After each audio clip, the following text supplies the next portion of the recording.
Listeners, welcome to Tales of Abundance. We have no Dr. John today, but we are blessed to have Anthony Marino here, all the way from Columbus, Ohio today. What are you doing? What are you doing in Columbus, Anthony? Taking care of a couple of grandchildren in 27-degree weather with 4 inches of snow instead of being in Texas where I golfed this past weekend. But nonetheless, I'm here. Yeah, it's about, I So don't know, ready to go. 65, 70 out. So hurry home. Hurry home. All right. As always, download, subscribe, tell your friends, tell your neighbors, etc. Give us feedback. Feedback's definitely a gift.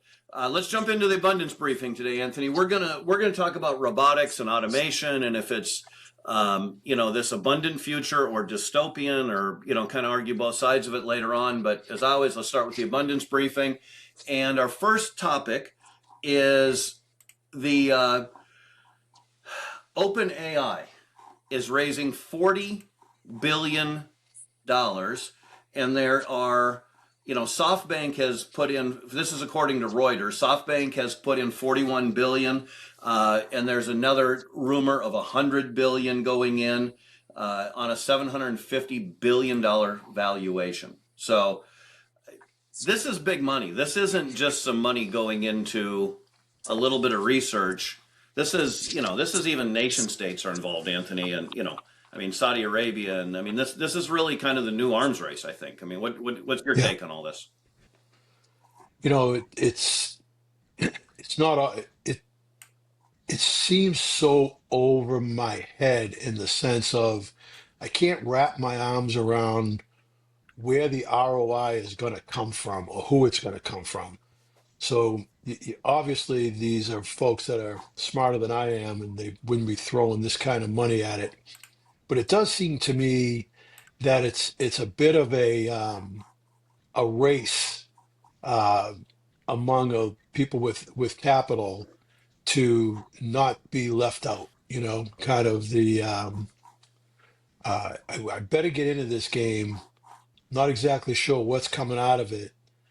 But just the other day, I was listening to somebody on either a podcast or somewhere that talked about the sudden demise of Chat GPT. And what they were saying was that 2 years ago when Chat launched, they were the belle of the ball, if you will, and kind of the only game in town. And here we are a couple of years later, and they're just another LLM with maybe $20 billion in run rate revenue, with a $500 billion or $1 trillion valuation, and you know the old story of beware of the little guy seems to be nipping at their heels, and you know there's really it's really hard to see the end game. Later on, we're going to be talking about automation and robotics, and to me that might be the real end game for AI. Medicine and Well, space and what well, have you. But I think we're already seeing the impact. I know you asked this on an episode maybe 2 months ago when we were discussing this topic or similar. Is where is the productivity coming from? Well, GDP growth right, last quarter was 4%, which is double historical averages, right? Now, some of that's because of inflation, and don't get me started. GDP is one of the worst ways to judge an economy because, if you hire 10 guys to do something with shovels, it adds more to GDP than one person with a backhoe, right? And there's right. there's a lot of things wrong with it. It doesn't really track what the economy actually is, but a 4% growth, and these companies are laying people off or at least have frozen hiring. So even with fewer employees, they've got more productivity and more profit. Well, the 2% of that, 50% of that growth, if and I may, spot check me on the exact numbers, but my understanding is that 2% of that growth, or almost 50% of it, is because of the investment in infrastructure and data centers. So had those investments not be made all over Texas and Missouri and everyone's backyard, the real GDP growth, which I agree with you isn't the best measure of an economy, would have been, in the twos, if you will. So it's again, it's that there's a ton of investment. I don't know, and I'm concerned because this investment is also leading to what appears to be some negative consequences for neighborhoods and populations, right? This tremendous investment, 50 billion here, 20 billion there, 2 million square feet of this and 2 million square feet of that, is resulting in noise pollution, water problems, electric rates going up. And frankly, my belief is that the balance sheets of these companies should be taking some of that money and, you know, easing the pain, if you will, of the people that they're having an impact on. So, I've not never have ever been really of that kind of mind, but this disruptive technology, this disruptive infrastructure build, it's not like we're building a bridge. It's not like we're uh, building a new highway or a rail system or something that's going to benefit people. We're building things that people hope will in fact displace people. Now, in the long run, it's going to make things better, right? And there's a reason to be happy about it, but for the short term, there's some negative I, impacts. I got to tell you, I would say 2 years ago, I was almost considered like an AI super user. I would say I was using it better than 99% of the planet.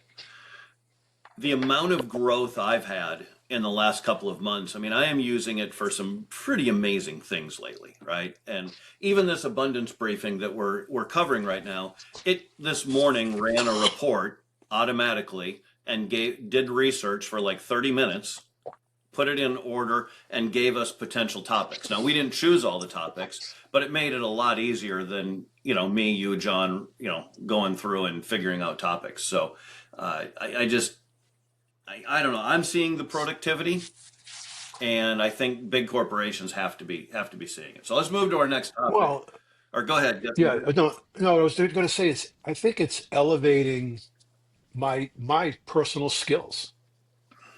Things that I never was able to do relative to mathematical analysis, the literal time to do analysis of data has shrunk to minutes, where in many cases I would have avoided it altogether, or if I did undertake it, after banging the keys for a couple of hours, may or may not have come up with a good solution. So I think it's elevating my skills, and I assume it's elevated yours and others in terms of their capability, pure capability Yeah, to I, do I work. get so much more done. It's unbelievable how much more I get done, with that assistant, right? So Yeah. anyway, all right, let's move to the next story. It's along the same vein, right? But it's the real AI chip race, chips, tools, and who gets to build. And in a lot of ways, this is talking about again, this is from Reuters, but they're saying this is more about the picks and shovels, right? Which is a phrase I know you're familiar with in different versions. There's things that Samsung is being allowed to create a bunch of chips. The government's got the deal with Intel that we've talked about before, and back to you're talking about the data centers and the power and all of this stuff. So, any comments on that?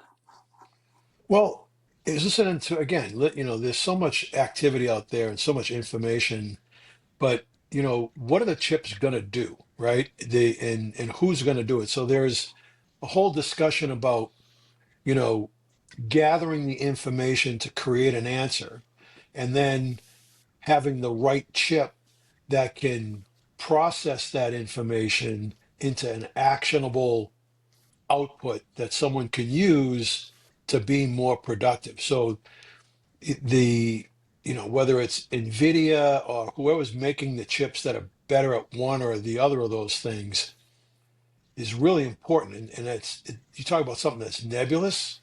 The person I listened to yesterday talked about this very small company that's developed a chip that does the second half of the analysis and the work far better than what the NVIDIA chip does, although the NVIDIA chip can do more with operate much faster with more data.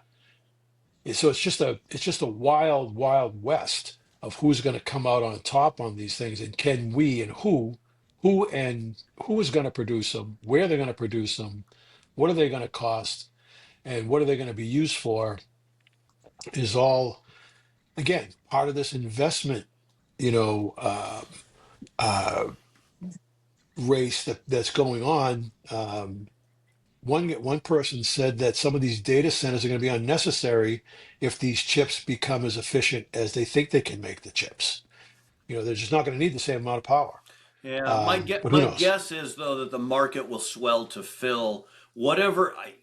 Almost throughout human history, progress has been limited by our access to energy. Like the more energy, the more successful, the richer, the fewer poor people, the less disease, the better. I mean, power is the number one indicator of wealth.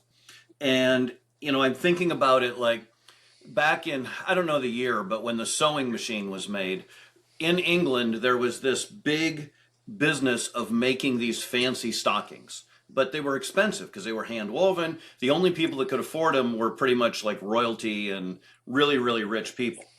And there was a huge backlash when they said, oh, they're going to have these sewing machines, we're going to be able to make stockings. And they destroyed factories and, there was all kinds of uprising about it.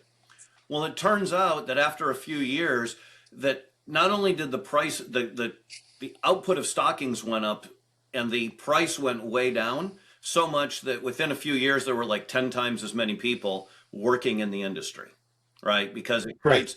I just think that having more energy and more power in these data centers, that it will become cheaper and cheaper and cheaper and more accessible, right? And as it gets twice as good, 5 times as good, 10 times as good as it is now, all of that creates opportunity and abundance. We're getting into our kind of our main topic here, but Yeah, you're referring to the what we'll call the Luddites, yeah, who were against the factories, or the automation. But actually, it's an interesting story. They really weren't upset about the automation.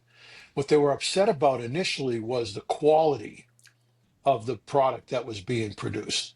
So that's what the uprising initially was about. And then you're 100% right. As it turned out, number one, they fixed the quality. Number two, they increased the productivity, making those things, the stockings, affordable. And oh, by the way, number three, someone still had to run the machines, fix the right. machines, and so forth. And as we get into the next topic, we'll talk more about that. So, Yeah. yeah, I mean, I interesting. look at what's happening right now a lot about what happened in the internet in the late 80s, early aughts, where, they were building internet infrastructure. And even though there was an internet bubble and it popped, that's allowed all the things that we have today, right? Like we wouldn't have Yeah. smartphones. We wouldn't be doing, this over Riverside, et cetera, if it wasn't for all that infrastructure that was built then. So, all right. So next thing, battery storage is booming. I'm heavy on Reuters, so I'm going to look at this other article from a mining company because everything is a lot of Reuters stuff today. But basically, just battery technology is getting better, and there's hopes that it's going to become better yet. And this allows, you know, again, kind of what we're just talking about, right? I mean, all of a sudden, if battery technology goes up, wind and solar, a lot of things being able to save become better sources of energy, more reliable, and energy prices should go down. And hopefully, this helps us keep these data centers full of energy. It's just I'm putting off, replacing one of the vehicles in our family because I want a hybrid, but I want a hybrid that has 100 miles of range to it because the person that I'd be getting the car for, drives probably 30 to 60 miles a day, something like that. And the hybrids of today only get, less than 50 miles, no matter what they tell you, on pure battery power. And I'm amazed at, I mean, the length of time that these batteries have been around and how little progress we've really made in terms of battery storage. I remember your best friend at Microsoft, Bill Gates, who I know you're a big fan of, talked about the hundreds of millions of dollars he's lost chasing battery storage. Because he felt that that was kind of the panacea for very poor nations to be able to harness the sun. and have, long-term and effective storage, and they just have not solved the problem. But And I don't know why. they're but they're Maybe it's just the scale thing, but they're getting better, right? Solar's becoming cheaper. Batteries are becoming cheaper. So when I put solar on my roof, I bought a Tesla Powerwall, and if you compared, like I think I bought the three or something, right, compared to the two, it was way cheaper, had more storage, was a better, lithium or whatever, better quality. Like there's definitely advances happening, but I don't think they're happening as fast as we would like them. well, someone that I know you do like, Elon, his philosophy is to have continual delivery of solar as opposed to storing it. And he wants to do it from space. So he could, if you can get the panels into space and get that delivered directly, you're bypassing the need to store energy. Because it's a constant source of energy, Right. right? The sun is a continual source. Again, it's a technology that hasn't been invented yet.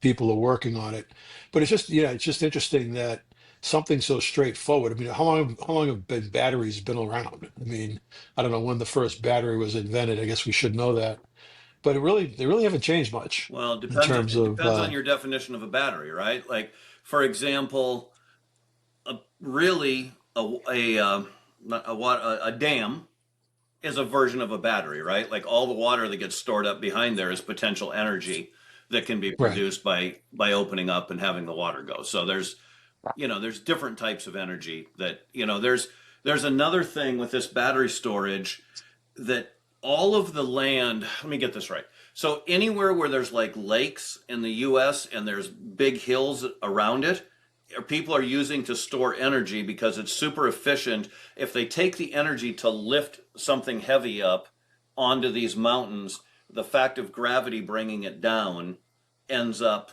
is a really really efficient battery actually, and way to Well, create the energy back into the grid when we need it. one of the biggest issues with wind is the fact that those turbines don't operate all the time because the grid doesn't need that energy at that particular Right. time. It only needs the energy at peak times. So, but if there were a way to store it cheaply to be called upon, then those things could run, 24/7 and keep those batteries ready, willing, and able to meet the demand, at 5 o'clock on a to 150-degree day in Texas to power Right. those air conditioners when people get home from work. So yeah, I'm very hopeful for that, and I think there'll be a breakthrough at some point, but we'll see. I mean, this is all back to the arms race where we started, right? I mean, I really think that this AI data center race is really about energy. Who can gather it the most? Um, it's also about rare minerals and lithium and all these different things that they need, to build the batteries, et cetera. I would say, I don't want to get into war too much today, but we just invaded Venezuela. Well, from what I read, they have 14 trillion in oil. They've got rare earth minerals like crazy. They've got gold like they got the most oil in the world. I'm guessing a lot of that was about the fight, the battle, and Iran, Russia, and China all had pretty big influence in Venezuela. So it's giving us Yeah, talk access. about anti-abundance, right? I mean, all of those resources and the highest inflation, poorest population, people living in abject poverty, despite all that abundance in that country. Yeah, they should be the richest So country in the world, right? They have the biggest oil they used to reserve, be. far They more used to oil be. than Saudi Arabia, the biggest gold reserves. They're full of rare earth minerals, and under socialism, I mean, they have gone from a pretty wealthy country to god awful poor. I read a thing recently. I forget the time frame. I'm going to call it 5 years, but somebody have to fact check me on that. And it showed like what would buy a family of four a basket of groceries 5 years ago. Now basically won't buy anything in a grocery store. Like you can't go there and buy a banana with what would feed an entire family of four for a week. Just 5 years Not ago. not not to be too political, but paraphrasing Margaret Thatcher, socialism is the greatest form of governance until you run out of other people's money. Yeah. Um, so, Well, and that's essentially what happened there. yeah. All right. Anyway, Well, let's go to our final story before the break here. And I don't know that we're going to talk about this a lot because we'll talk about it after the break. But, multiple things from LG, Verge, etc. And just that there's robots folding laundry and making breakfast now. I just saw a thing over the weekend. They were showing how they trained robots to do 200 things in 5 minutes, like 200 human tasks with a different company. And you see stories about this all over the place right now. So again, we'll go into detail about this at the break, but are you ready to have a robot folding your laundry and making your breakfast, Anthony? I'm gonna pass on that. But I do, when we get into the next part of our discussion, there's a lot going on with robotics and um, population growth or lack thereof, and the need for these things, and who's going to be the winner, who's going to be the loser. Where will they be ubiquitous? Where will they be just like the guy that mows his lawn with the little Roomba in my neighborhood? There's 50 of us in the neighborhood, and two of those things running. So, we'll see. We'll see where that takes us. All right, well, let's go to break and we will be back to dig more into robotics, automation, and is this going to create true abundance in the world or is this the dystopian future? So, talk to you after the break. Hey, it's Randy from Tales of Abundance. Is starting a business part of your journey? Do you have ambition but no clear path? Maybe you feel trapped in your current career. Do you want a real business that can produce $250,000 or more income for you and your family? We have an opportunity for a profitable business that can be part of your path to abundance.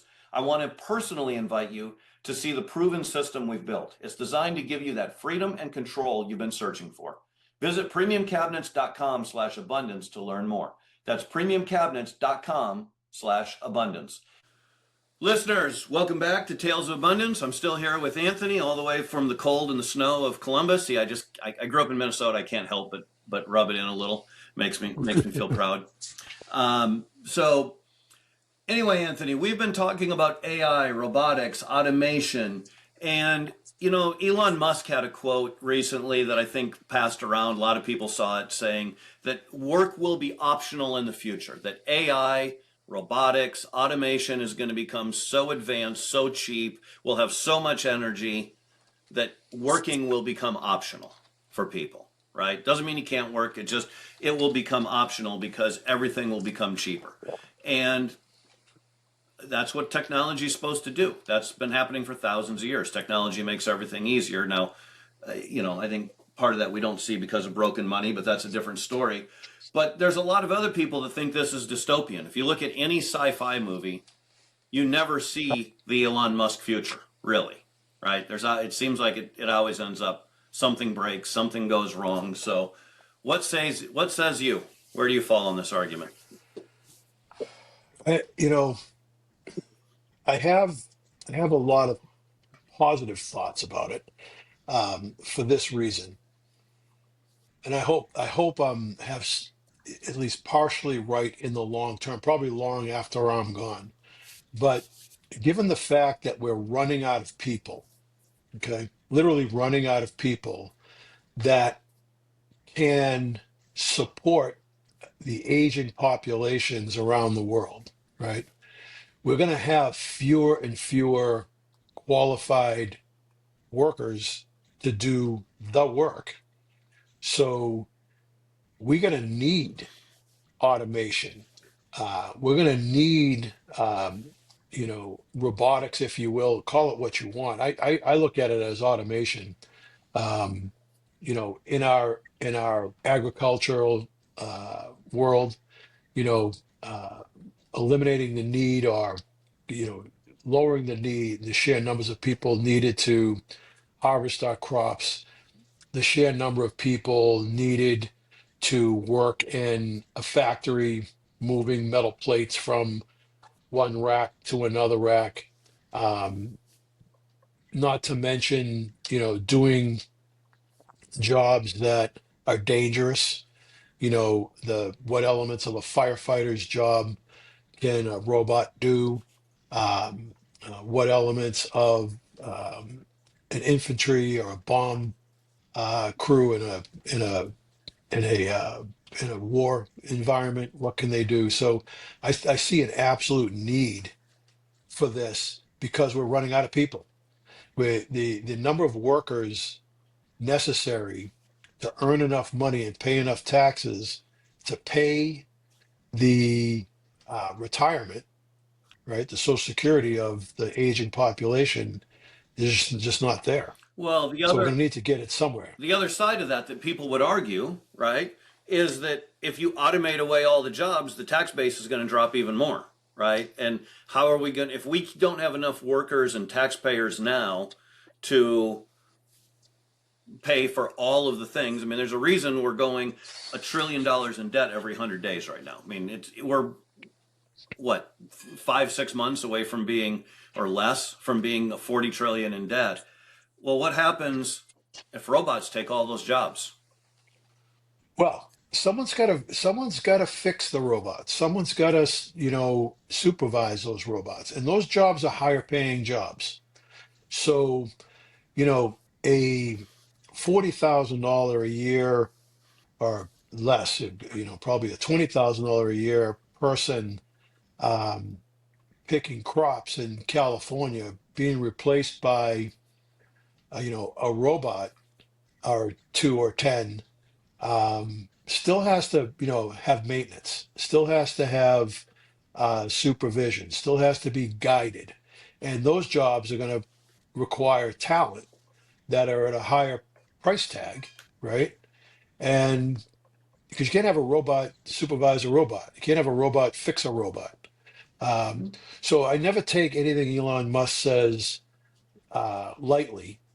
I think, of course, I don't know, but I think he's taken it to a place that was not going to be likely in my lifetime, but certainly maybe somewhere down the road. So I do think there's an upside in terms of people having they're going to have to change what they do, be educated at what they do. Otherwise, you're right. We're going to be in a position where um, nobody's working, and what's going to get done. That said, companies are going to, you know, seek out low cost labor for the sake of harnessing wealth, right? And what's the impact of all that? That's a long discussion. Who the winners are going to be? Is it going to be governments? Because they have most of the money and most of the power right now. Um, they have the armies. So is it going to be private companies or is it going to be governments or some combination?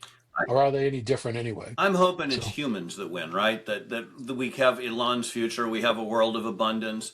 I would hope that actually having all of that makes armies a little bit obsolete. I don't think that's tomorrow or next month or 6 months from now, but I think we're getting a lot closer. If you look at the things they're doing with drones, um, if drone prices keep coming down and keep coming down and get more and more effective, it becomes cheaper to build a defense and makes it harder and harder for other countries to attack you. And I'm hoping that's the direction we're moving, which would mean more peace, more cooperation. And if things really do come that easy, it gives people less incentive to go around the world and kill each other. But we still need the yeah, resources. it's almost a form of mutually assured destruction. We went a significant period of time where we were we had nuclear weapons, and they've never been used since World War II because of the mutually assured destruction. If one fires, the other fires, and everybody kind of suffers. And if technology brings us to the point where it's very easy for anybody, any small, medium, or large company or government to attack somebody else, and I can do the same to you.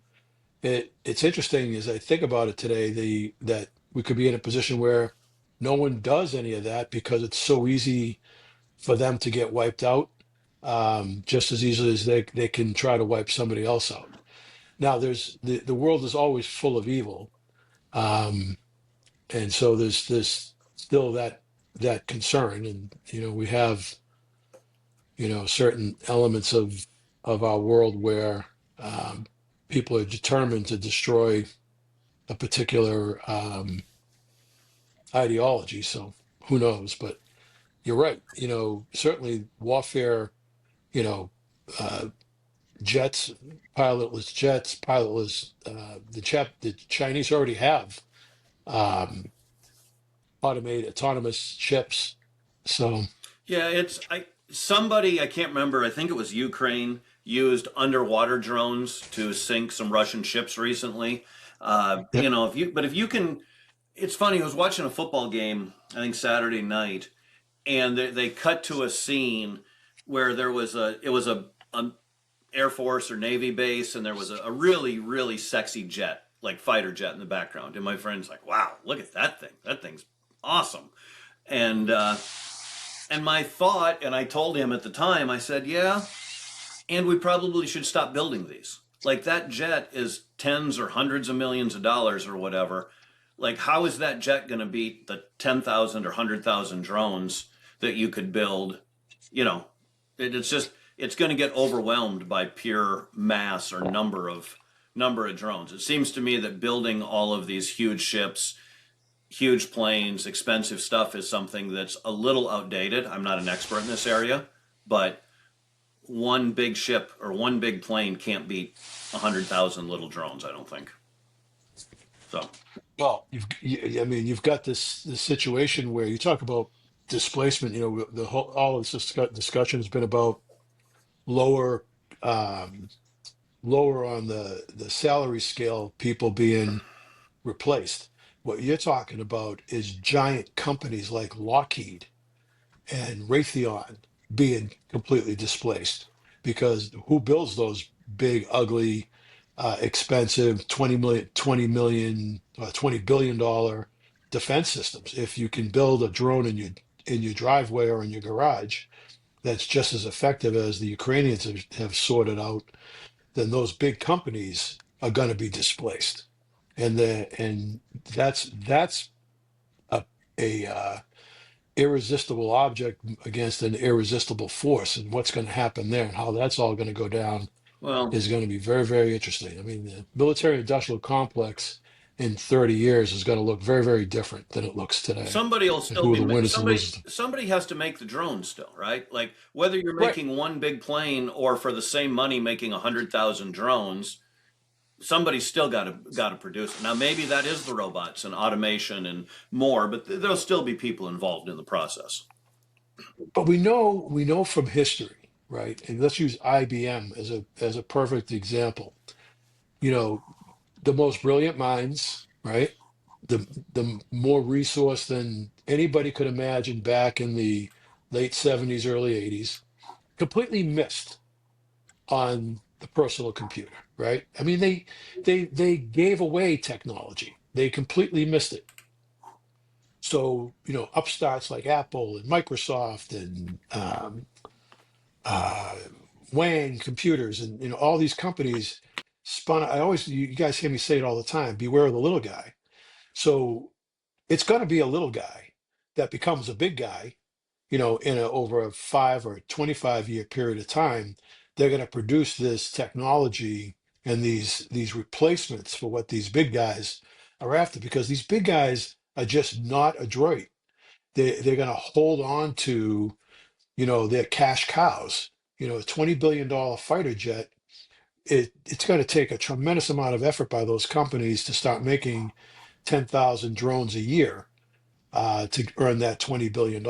In the meantime, someone else with a fully automated factory with minimal headcount is going to be the place where that stuff gets developed. So Yeah, it's going to be a big change. but this is really basic economics in a lot of ways that we are fighting, or it's basic capitalism, right? Like we do not have anything really almost even resembling capitalism in this country at the moment. But if somebody can't keep up, or if you're building a plane that isn't useful, that company needs to go out of business. And I don't want to see people lose their jobs. But if you're building something useless, you just it's not good for anybody to keep that business around, and keep paying to make something useless, right? It's just Agree. and so Right, but the so yeah, but you're missing the irresistible force. The irresistible force is who's benefiting from that useless plane being developed. We know it. We know in 10 years that plane is going to be of no value to anybody. Yet we are producing it. So why is that? Why is that the case? Well, these big companies have lobbyists who are getting funding, who are talking our politicians, local, state, and um, federal, into continuing to fund this, what ultimately is going to be waste. yeah. I mean, do you think Ukraine's building a factory right now to build a $20 billion fighter jet? Hell no. No, they're in garages building these $100 drones that are Well, just as effective or more effective. that's the broken system we have, right? I mean, I know Yeah. it always for me it always comes back to money, but it really does, right? Like if you have lobbyists to your point and politicians that benefit from the lobbyists by getting reelected, they are going to keep, as long as those defense companies keep funneling them millions, they will keep funneling out trillions in return in contracts, right? So, I mean, we need to have something better. It's creative destruction is the term, right? Is that if they're not producing and they're not adding benefit to society, they should go away. Unfortunately, we have corporate welfare now. The Yeah. like and that's a problem. But I asked AI, by the way, for examples from history where people thought that new technology was going to cost jobs. And I just asked it for a list. The first one it came up with was the ATM versus bank tellers. When they came out with ATMs in the 1970s, the predictions were that machines were going to take all the jobs and people weren't going to work in banking. But actually, the number of bank tellers increased after we had it, and it just made it cheaper to operate a bank. So there became more banks, and the banking footprint actually expanded because of the efficiency. The second one that came up was the automobile versus the horse industry. There was, you think about it, if you were a blacksmith, right, at 100 and whatever years ago, when cars started coming around, you were a blacksmith or you were a saddle maker or any number of other things with that industry, you would be in a panic. But what really happened is there were way more people that were making cars than were making carriages or saddles or blacksmiths or whatever else, and that led to probably a lot of the growth of the petroleum industry, oil, etc. Um, the Luddites was the third one that came up, which we already really talked about. From the automated looms before the break, and then the printing press versus scribes. They were the assumption was when the printing press came around that oh God, these scribes aren't going to have a job anymore. But yet now, instead of only a select few people, I think primarily the church being able to produce books, and it had to be handwritten. The fact of the printing press, it became much, much cheaper, and so many people started producing books that became a massively larger industry over time. So that's the four examples that Gemini gave me. And I Yeah, and I think those are all good examples, and they all have something similar, in the sense that the automation, if you will, let's just call it what it is, automation, and the new industries that they created were all, um, benefited, if you will, uh, what became big companies that provided a service in the case of newspapers and automobiles, and so forth, to a ready buyer, right? So it, there was no one knew that getting a newspaper on your doorstep every morning at 6 o'clock in the morning was something that they wanted. But the printing press allowed for that, right? It allowed for dissemination of information in a way that had never been seen or heard of before, and no one was asking for it. But it became something that all of a sudden you couldn't live without. And the same thing with the automobile and the other things that you mentioned. Yeah. My skepticism of robotics is this, not that robotics isn't going to automate factories and make companies more efficient, building the things that they're currently building and being able to build things, as we were just talking about, weaponry that we're not necessarily building today, but building those things for the future and whatever else someone can think of. But I just don't see a consumer need for robotics. Yes, there will be people that will have robots folding their laundry. But let's talk about the working class person living in an 800 square foot apartment in New York City. Okay. Are they really going to want a robot? Where the hell are they going to store it? Do they really need it? Is Well, there really a market? Anthony, Again, I don't let know. me ask you this. Does everybody have a maid? Does everybody have a landscaper or a yard person or, a lawn person? Does everybody have, a swimming pool person that needs to come check the swimming pool and, do the chemicals, etc.? Like, not everybody has those things now.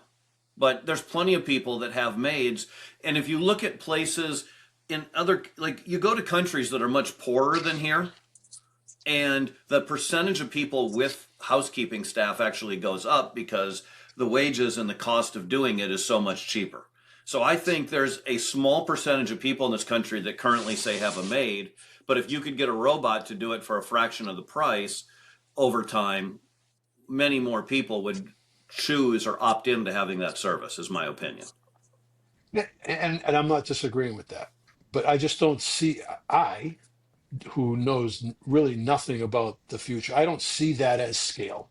I don't see that as the core benefit of this effort. Okay, I think I think it's elsewhere.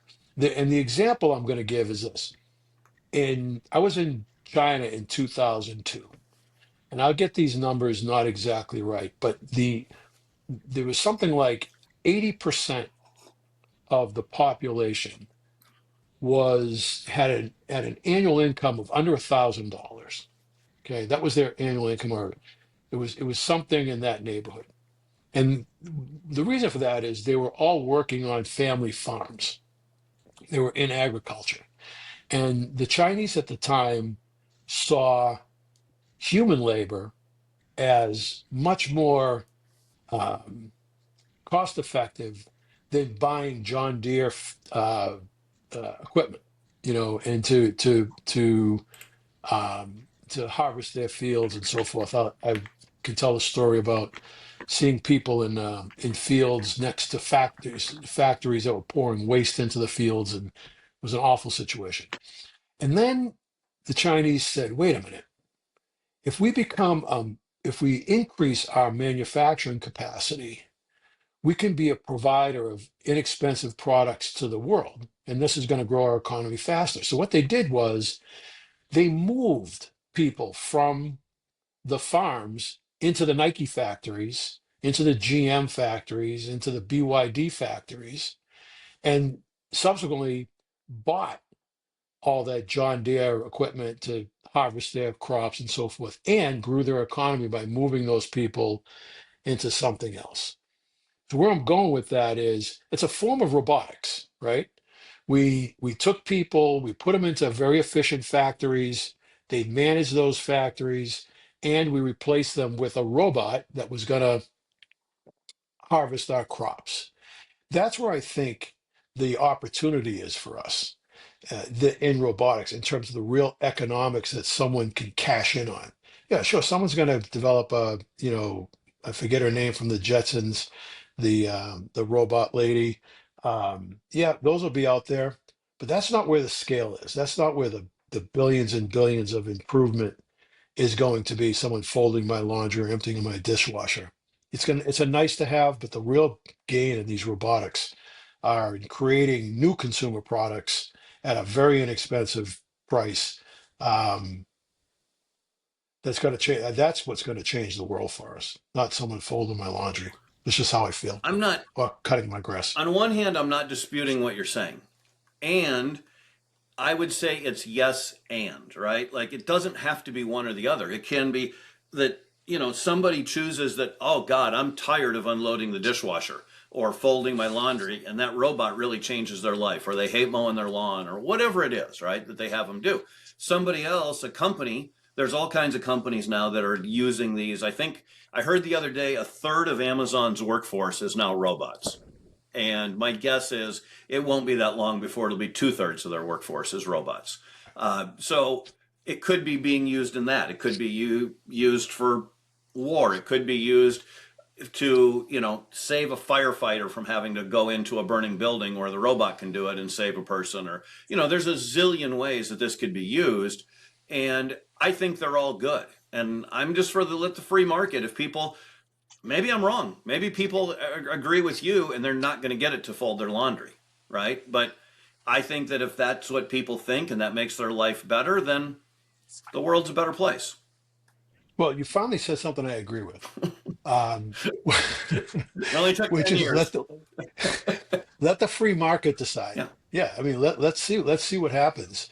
But I was watching 60 Minutes last night, and I was watching this robot take these, I don't know how many pounds steel bars, and was taking two humans, to pick it up from each end and move it to another piece of equipment and so forth. And this freaking robot just turned around, picked it up, swung it around, and did it faster and more accurately and with much more precision than the humans were doing it. And I say, now there is a reason. That's the reason. And it's we're calling it a robot. It's a machine. And that's what we got to think of these things as. It's just another machine. We used to bang out metal in pre-Henry Ford's factory, used to bang out steel into a fender. Then we came out with the press. The Japanese invented the lantern press so that they could build twice as many manifolds for a car as they did, the day before the guy thought of the lantern press. So these are just machines that are doing things, advancing our productivity, which we've been doing all along. That's all we've ever done. Man is, before we had fire, we didn't have fire. We just left the meat out, we get salt and kept our meat, safe that way. And then we found fire, and you can make jerky. So, we've been chasing technological improvements since the beginning of man, and it will never stop. That's the absolute fact of the matter. Yeah, and I think that it's going to free us up. Like all these things we've been talking about today, whether it's more energy, more chips, more this, more that, AI, robotics, it's good. What it really does is allows humans. There's so much more we can do. I mean, we are just starting to explore the stars, right? Elon's talking about going to Mars in a couple of years. Somebody's going. I think Jeff Bezos is trying to go back to the moon now, and all these things are happening. Like humans will find new projects, new big things. I think it's inherent in us, and by lowering prices, by lowering friction, all of new industries open up over and over and over again. So I think that's the future we're going to. Whether it's solar in space or 100 years from now or 500 years from now, a Dyson sphere, whatever it happens to be, and I think everything in between. But back to the productivity, it made me think of the Milton Friedman. I don't know if you ever heard this story when he was visiting China and he went to a canal and they were working on the canal, and he was surprised that they had hundreds of men out there digging with shovels. And he asked the bureaucrat that was with him and giving it to him, he's like, look, why don't you have tractors, bulldozers, backhoes? You got all these guys with shovels. Like the machines could do this a lot faster. And the bureaucrat explained that you don't understand. This is a jobs program. If we used Right. machines, these people would be out of work. And Friedman's response was, here, I got it exactly, actually. Oh, I thought you were trying to build a canal. If it's jobs you want, then you should take away their shovels and give them spoons, Right. right? And so I think, that we need to move in that direction. By the way, we full circle back to the GDP. That would be really good for GDP, having hundreds of people with shovels instead of one Yep. backhoe. But So Anthony, what? Okay, so this future, I think we both think it's going to be abundant, but it could be dystopian, especially if you don't have the right skill set. So, what skill set or sets should people be developing for 20 years? Actually, let me change it. I think it's almost impossible to answer this question for 20 years. I would say for the next 3 to 5 years, what skill sets do you think people should be developing? Well, I don't know specifically the skill set. My belief is that because of we have this pig in a python, I'll call it, which is a significant population in the kind of in the middle in the that is just not properly educated to deal with what they're about to see going forward. They don't have the math skills, they don't have the reading skills, and in some cases, they don't have the social skills because maybe they haven't really had an opportunity to work in a in an environment where there are a lot of other people and so forth. And I'm really concerned that we don't have enough skill. Okay. What I do think is going to happen, and I've said this before, I think that these major companies are going to step into the breach and they're going to bring, willing and able people into their companies and teach them what they need to know about how to manage robotics, how to manage this new machinery that's been automated, how to replace a sensor, how to determine what needs to be replaced, monitor the precision, notify whoever needs to be notified of the maintenance that's required. So I don't know what someone needs to learn about to manage and handle a robot or to determine if that's any different than a lantern press or a stamping machine. Certainly the components are different, but there's still the same thing in terms of, hey, it's not doing what it's supposed to do. Let's get who's the engineer that's going to come in here and fix it. So I think we've got a problem, and again, it comes back to numbers of people and people with the right amount of talent, and the breach is going to be filled by these companies that are going to need human capital, and they're going to have to be the ones that teach people what they need to know to help them run their factories and their facilities, which further narrows their skill. In other words, we need you to learn how to do this one thing in order for this thing to continue to work. Whereas today, engineers, you give an engineer a problem, you give an engineer a problem in a auto factory or a steel factory or a chip factory, and they'll figure out what they need to know. Tomorrow, I think it's going to be very narrow skill sets. You're really going to be more of a worker bee going forward. You're not going to be a generalist. I think I'm So gonna that's I my think I'm gonna disagree with you on that one because I will tell you I have just watched myself grow and grow and grow and get better and better and better with AI. The number of things that I have done in the last 2 to 4 weeks that I had no capability of doing that I was able to do quickly and easily by asking AI to become my assistant or become my expert in that. Now, I know John, his constant thing, if Dr. John was here, he'd be giving the warning, right? That it has to be something that you're good at, that you know about. And I agreed with him 30 or 60 days ago. I actually disagree with him now because I've watched how I've learned to get around that and have it check itself and write better prompts. And like, I'm not saying it doesn't make mistakes. It makes mistakes all the time, but they're things that I can look at. And I think that it's allowing me to be a generalist. And there's so many things that I would have just sent to somebody else. And now I do them myself because I can put them in AI and do them faster than I can explain to somebody else what I want. Yeah, and I think you're the exception, not the rule. In other words, there's a significant population of people that are capable like you. They've Mhm. got some education, they've got desire, they live in an environment where they have opportunity or they can find opportunity. But you gotta just step back and look at the concentration of our population. that's living in places where they did not get the education, they did not get the social skills, they did not leave their neighborhood, they never got outside of it. And all they know is what's directly in front of them in terms of what do I have to do today to survive tomorrow. Yeah. And that's the population that I'm really really worried about.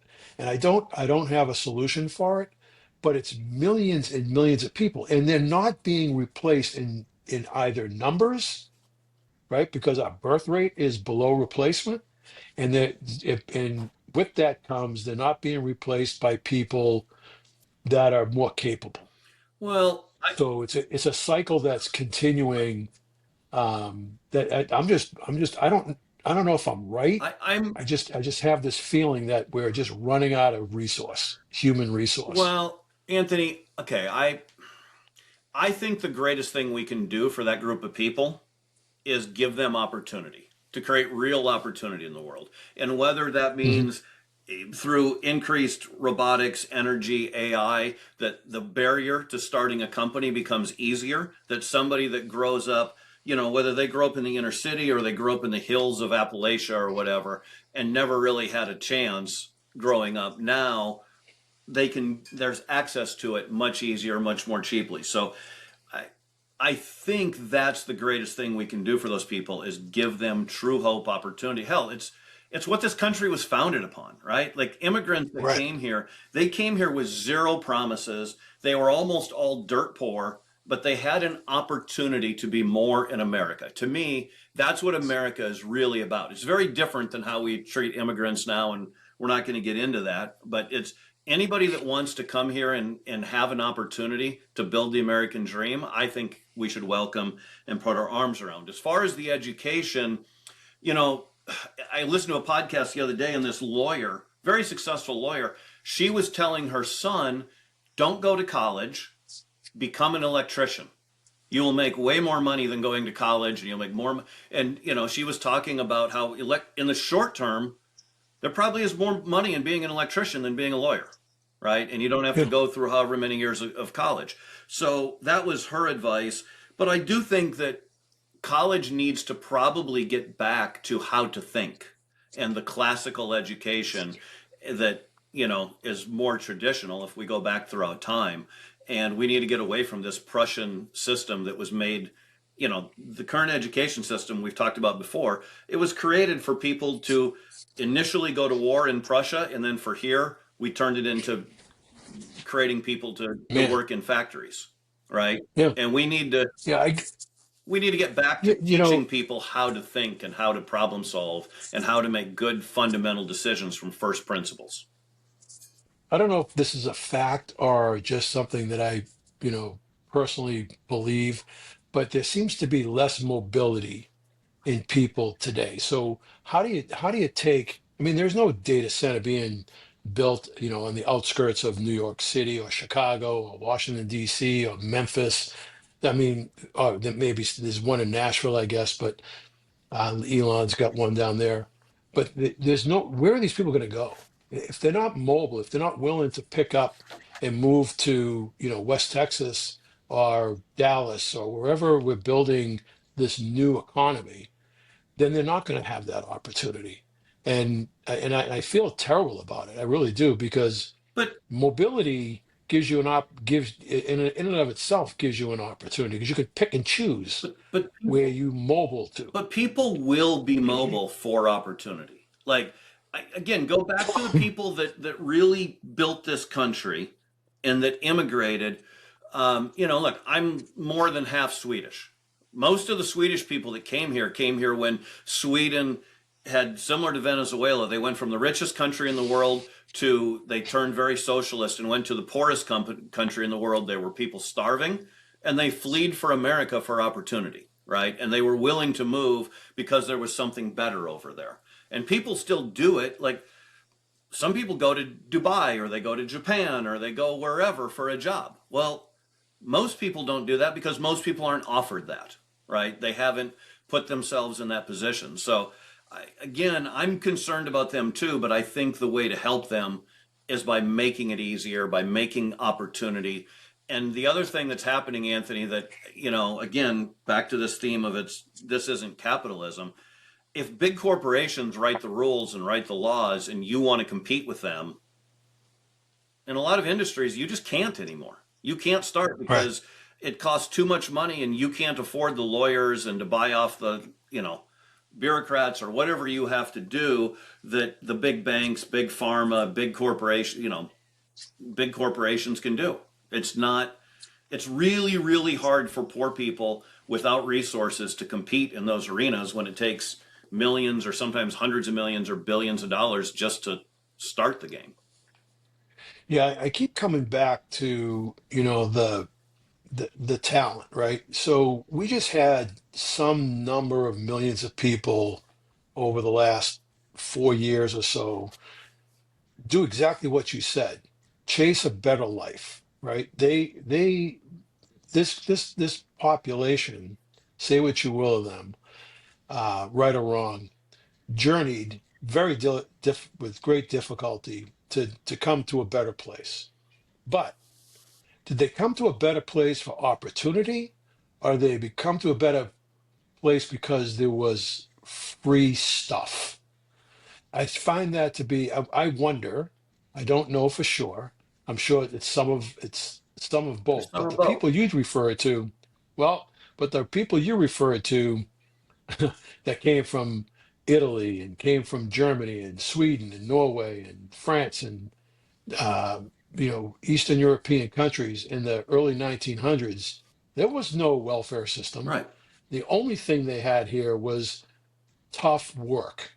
And look at the places they lived in when they first got here. Every one of them came through the same places in Boston, Chicago, Philadelphia, New York. They lived in the worst conditions and they battled their way out of those conditions. And the Germans migrated to uh, Chicago, and the Italians migrated to different parts of the country, and so on and so forth. They worked their way out of it. But do you see that happening today with the people that came and others that are coming? I If just don't see it. if I, I'm a I hope I'm wrong. I'm a I big big don't see it. I'm a big big believer in the Charlie Munger quote of "Tell me the incentives and I'll tell you the outcome." Right? And Right. if we went back to a more free market, capitalistic, give people an opportunity. Doesn't matter if you grew up here and you grew up in the rich part of town or the mountains of Appalachia, or you came from Mexico, or you came from Somalia, or you came from China. I don't care. If you're able to come here and compete and make society better and contribute to society and reap the rewards and making that so that you don't have all the bureaucracy, there would be much more growth. And the people that want free stuff wouldn't come for that. Like, if the incentive is you come here and they give you more money than you get making home just by coming in the country or on welfare, of course people are going to come here. That's again, this goes back to Yeah. being mobile. Plenty of people are mobile that have come here just for free stuff. I mean, there was no safety net Right. back then. Now there's a safety net. So when a job gets displaced today, there's a safety net. Don't worry. We've got unemployment insurance. We've got, free health care. We've got anything you need. So you don't have to be mobile. And that's my concern is Well, that, these jobs are going to present themselves in different parts of the universe. I, Um, I would. and not just in the United States, by the way. These jobs are going to present themselves in other countries, English speaking or otherwise. And, will people be mobile and willing to leave what they know and go to these places? I don't know. I don't think so, and so I'm I nervous think about they that. already are. Right. There's lots and lots of people that would love to come to this country and contribute. Right. If they want to come here for free stuff, I'd rather they stayed home. If they want to come here and do fraud like all the stuff happening in my home state recently in Minnesota, right? Like, I'd rather they didn't come here. But if they want to come here and contribute, again, bring them. There's plenty of people around the world. I think America is not about anything more than that freedom, that opportunity. And to me, if you go back to the founding fathers, what is America really? It's an idea. And it's that free and that anybody can be happy and successful. That you have the pursuit. By the way, they don't guarantee happiness, If you read what they said the pursuit of happiness, right, as an Hmm. imminent right, not that you deserve to be happy or that you could do it, but you had the pursuit of it. And I think that if we start just like we talk about core values, if we go back to the core values, that will build abundance for everybody in this country, and we will. If it won't be a matter of we can't afford to take care of this person, but we bring in people that make the world better, contribute here. That to me, that's the answer, right? There's nothing more No, American than that attitude. I couldn't agree with you more. What will happen if we don't get enough of those people and people aren't willing to be mobile? This will be a self-fulfilling prophecy where technology will just continue to accelerate to make them unnecessary. The work is going to get done. The production is going to get done by these companies to fulfill the needs of consumers and other businesses. And if there aren't enough people to do it or to do it well, they'll they'll automate it. They'll figure out a Yeah. way to automate it. Look at your simple example, your fast food restaurants. I was in the airport. I didn't talk to a human being in the airport yesterday. Not one. I needed a bottle of water. I went grabbed the bottle of water, went to the machine, self checkout, out the door, in literally 30 seconds. No need to talk to anybody. And that's just going to be the way it is. Fast food's the same way. You don't need to talk to anybody. Go in, punch a few keys on the keyboard. Even at the drive-through now, you can just enter your stuff on the keyboard. So yeah, we'll replace people for sure if they're not willing and able to come to work for us. Did it So, ask you for a tip? oh my God, there's nothing you can't do anything without getting a But did tip. it? I It, mean, it it's asked you for a tip? yeah, it actually have a tip. Yeah, That's really yeah. insane. But my first real experience of that is 6 months, a year ago. We went to a show at, I forget, the new arena down in the UT campus, the new basketball arena, whatever it's called. Used to be the Irwin Center, and I forget the name now. But anyway, we went there and we went in, and for drinks they had the concession area. And again, it was just coolers. You took them. They were ungodly expensive, but there were four of us, and I got like four drinks, and I think it was four drinks, and it was like four beers or bottle things of wine or whatever. I think one was a Topo Chico, for God's sakes, and it was 80 or 90 bucks, and then it defaulted to like a 20% tip. Like, there's no Yeah, humans here. Why would I tip yeah, you? exactly. Yeah. So insanity. All right, let's wrap this thing up. What you got? Any final thoughts? You want to put a bow on this thing? Well, again, I think we're gonna be okay because we've always figured out how to be okay. I think there'll be a very rough ride for some individuals that are going to be again displaced because of the way things are, just like they were displaced over the internet and or when we shipped all our manufacturing overseas and put a lot of people out of work, but somehow they managed to find ways around it. Um, I'm concerned about the education system and what we've produced up to this point in time. I'm also concerned about the concentration of wealth and what the intent of some of the people that have control of this wealth and control of this technology, what their intent is. I never used to be worried about that. I didn't mind that, Apple and Microsoft and other companies, concentrated the wealth because they were providing a useful consumer product that I was willing to buy. I don't know about this, about AI and the some of the output of AI and what it can do for good versus what it can do for, let's call it evil, for lack of a better word. And some of the people that are managing it, I just wonder, really what's beneath the surface of those people. So I'm really hoping that the consumer, meaning not just the individual consumer, but companies that are looking for automation to improve their ability to, produce their product, produce their output, whether it's lawyers or engineers or whatever. I hope they'll create such demand that these companies will provide those tools that they don't presently have through the use of this technology. We'll see. Um, I'm always hopeful, but I always have a little, you know, growing up the way I grew up, I always have a little concern with what people are up to. So, Yeah, I choose to see the Elon Musk future of an abundance. That's what's coming. That's what technology has historically done, and that we will have work will be optional. Right. I also think humans will keep reaching for the stars and whatever else. And I agree with you. Like it's going to be messy if people don't prepare themselves. Right. If somebody doesn't prepare themselves for that future, the examples I gave earlier, some of the people that hand sewed those stockings, they did lose their job. They either had to go work, running a sewing machine, or they lost their jobs or had to do something else. Same thing, the people that made horses and blacksmiths that lost their jobs, maybe they went and worked in the automobile industry, but probably they had to find something else. So whether it's what I talked about earlier, becoming an electrician or a plumber, I think being an entrepreneur and being flexible is another skill set for the future that gives you more and more and more security, is if you're in charge.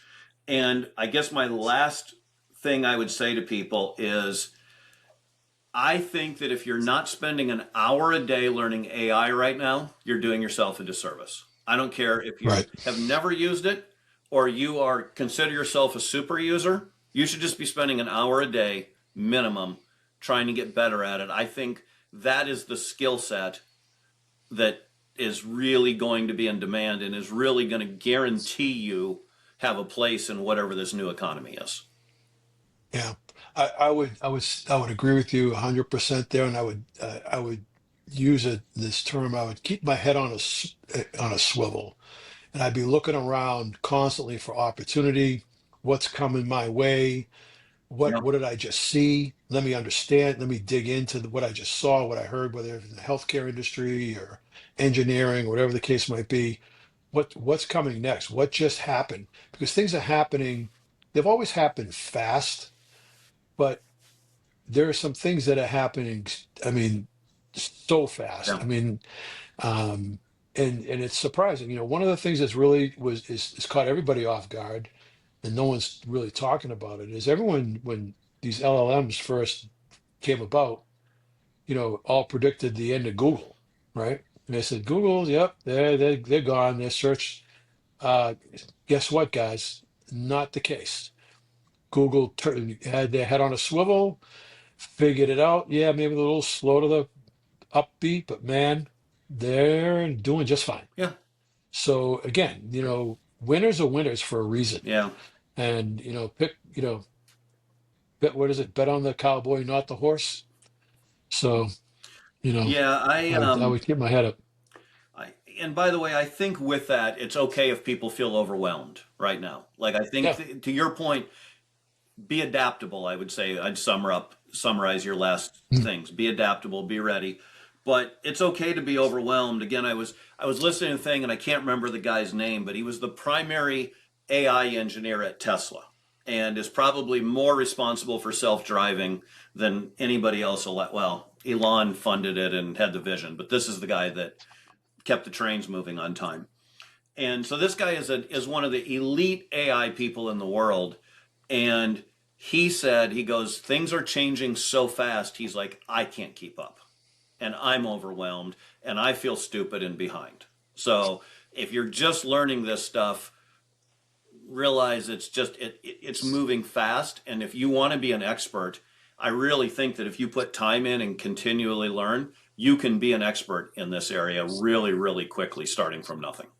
It, Yeah, and I would advise, but I would advise people to keep it contextual to where you are in terms of your job, your interest, your personal interest, or otherwise.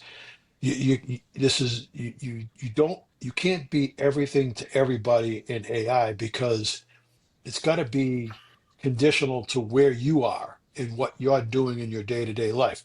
You can expand it in time, but use it for what you need it for now.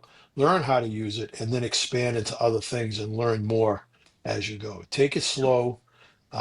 what is it? The smooth is slow is fast. No, slow is smooth. Smooth is There we fast. go. All right, that's So a good thing to end on.